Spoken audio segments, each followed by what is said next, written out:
তারাপদ রায়ের একটা কবিতা আছে। এই কবিতাটা ইদানিং খুব মনে হয় আমার। আচ্ছা, সবাইকে শুভেচ্ছা জানাচ্ছি, স্বাগত জানাচ্ছি। আসলে আমি নজমুল আলবাব।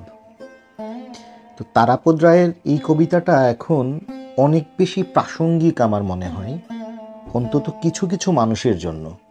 আমি যখন এক লাইন অথবা দুই লাইন লিখি, যেটা এখন খুব চলে, ফেসবুকে স্ট্যাটাস লেখা, তখন সেখানে লিখতে পারি এরকম যে লাল পাছু কাকাতুয়া বা এরকম কিছু লিখি।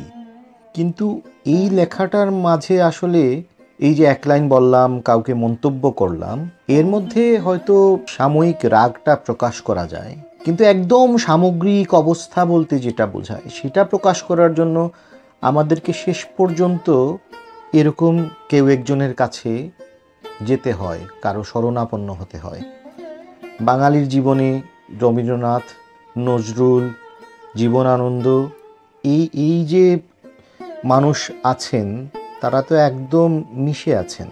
এবং আমাদের অনেক কবি, অসংখ্য কবি আছেন। আমাদের শামসুর রাহমান, আমাদের হুমায়ুন আজাদ, এই মাত্র প্রয়াত হলেন হেলাল হাফিজ। আসলে বলে শেষ করার মতো নয়। বাংলা সাহিত্যে কবিরা যা করে গেছেন, যা বলে গেছেন, আমাদের বেশিরভাগ কথা আমরা এইসব কবির কবিতায় খুঁজে পাব। তারাপদ রায়ের এই কবিতাটা এত বেশি প্রাসঙ্গিক, অন্তত আমার কাছে মনে হয়, এবং আমি প্রায়শই এই কবিতাটা পাঠ করি। এটা এমন না যে গত 3 মাস অথবা 4 মাস ধরে, অথবা ইদানিংকার এই যে রিসেট বাটন বা এই রকম পরিস্থিতির জন্য, এটা এভাবে বলাটাও ঠিক হবে না। এই কবিতাটা অনেক দিন ধরেই আমার নিজের অনেক বিষয়ে, অনেক ঘটনা যখন আমি সামনে দেখেছি, তখন এই কবিতাটা আমার বারবার মনে হয়েছে। আমাদের সর্বনাশ হয়ে গেছে।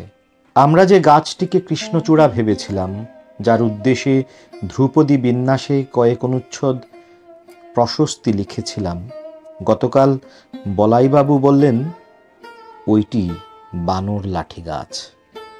এলসেশিয়ান ভেবে যে সারমেয় শাবকটিকে আমরা 3 মাস বকলস পরিয়ে মাংস খাওয়ালাম, ক্রমশ তার খেকি ভাব প্রকট হয়ে উঠছে। আমরা টের পাইনি আমাদের ঝর্ণা কলম কবে ডট পেন হয়ে গেছে, আমাদের বড়বাবু কবে হেড অ্যাসিস্ট্যান্ট হয়ে গেছেন, আমাদের বাবা কবে বাপি হয়ে গেছেন। আমরা বুঝতে পারিনি আমাদের সর্বনাশ হয়ে গেছে। ধন্যবাদ সবাইকে।